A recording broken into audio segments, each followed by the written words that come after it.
Real military police, তাদের একটা ভালো সংখ্যক ত্রিপুরায় সরকারকে আইন শৃঙ্খলা রক্ষার প্রশ্নে ত্রিপুরার পুলিশের সংখ্যার যে সীমাবদ্ধতা, এ থেকে সরকারকে রক্ষা করার জন্য, সাহায্য করার জন্য তারা তখন ত্রিপুরায় কাজ করতে।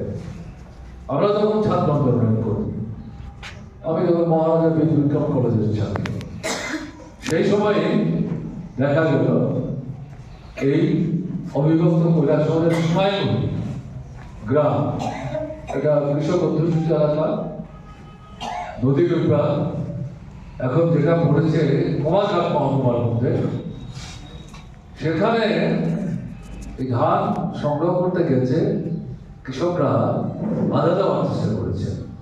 জবরদস্তি করে তাদের কাছ থেকে ধান সংগ্রহ করার চেষ্টা হচ্ছিল।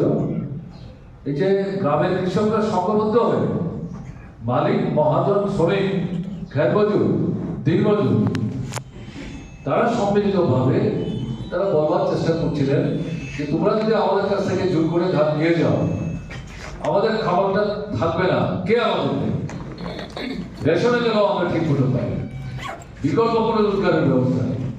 এরকম একটা জায়গায় দাঁড়িয়ে প্রশাসনের নেতৃত্বে এই বিএনপিকে কাজে লাগিয়ে তাদের উপর চাপ সৃষ্টি করে এই ধান নেওয়ার চেষ্টা করছিল। এরকম জায়গায় যে প্রতিরোধ তৈরি হয়েছিল তাতে রবীন্দ্র মালাকার এই পুলিশের বুকের আঘাতে রক্ত বমি করতে করতে মারা যায়।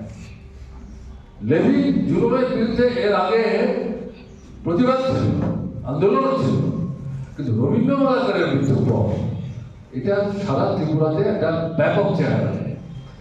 আমরা তখন দেখেছি সুকুমার সেনগুপ্ত কংগ্রেস নেতা হলেও তিনি সরকারের মন্ত্রী ছিলেন না, তাদের মধ্যে বিরোধ বিসম্বাদ ছিল। তিনি এই কংগ্রেস থেকে বেরিয়ে আলাদা কংগ্রেস দল তৈরি করেছেন প্রাদেশিক নাম নিয়ে। নৃপেন চক্রবর্তী বিরোধী দলের নেতা, মার্ক্সবাদী কমিউনিস্ট পার্টির নেতা, এরা দুজনে মিলে